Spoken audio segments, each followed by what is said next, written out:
Greetings world. We are anonymous.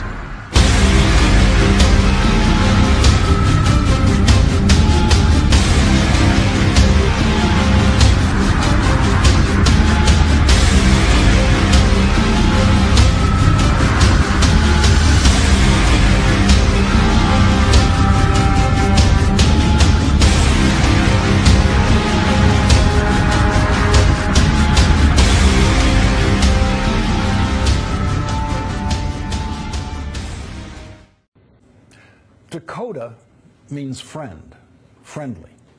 The people who gave that name to the Dakotas have sadly never been treated as friends. The people whose language was used to name the Dakotas and Minnesota and Iowa, Oklahoma, Ohio, Connecticut, Massachusetts, and other states, the Native American tribes, the people who were here before us, long before us, have never been treated as friends. They have been treated as enemies and dealt with more harshly than any other enemy in any of this country's wars. After all of our major wars, we signed peace treaties and lived by those treaties. After World War II, when we made peace with Germany, we then did everything we possibly could to rebuild Germany. No Native American tribe has ever been treated as well as we treated Germans after World War II. Donald Trump and his supporters now fear the country being invaded by foreigners who want to change our way of life, a fear that Native Americans have lived with every day for over 500 years. The original sin of this country is that we invaders shot and murdered our way across the land, killing every Native American we could and making treaties with the rest. This country was founded on genocide before the word genocide was invented, before there was a war crimes tribunal in The Hague.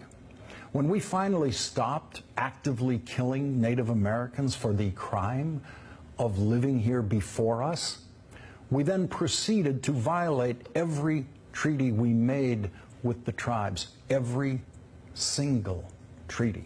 We piled crime on top of crime on top of crime against the people whose offense against us was simply that they lived where we wanted to live.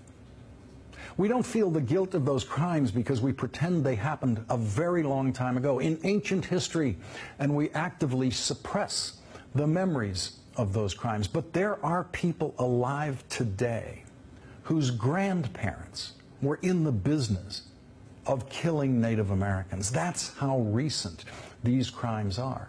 Every once in a while, there is a painful and morally embarrassing reminder, as there is this week in North Dakota, near the Standing Rock Sioux Reservation, where hundreds of people have gathered and camped out in opposition to an interstate pipeline being built from North Dakota to Illinois. The protest is being led by this country's original environmentalists, Native Americans.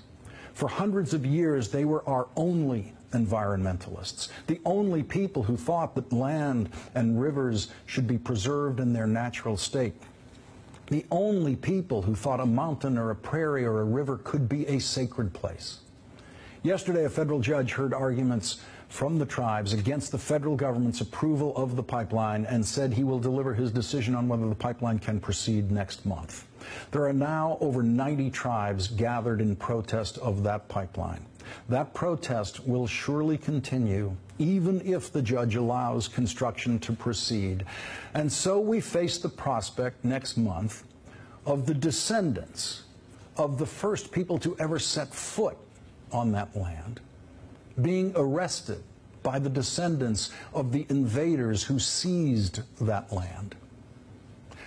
Arrested for trespassing.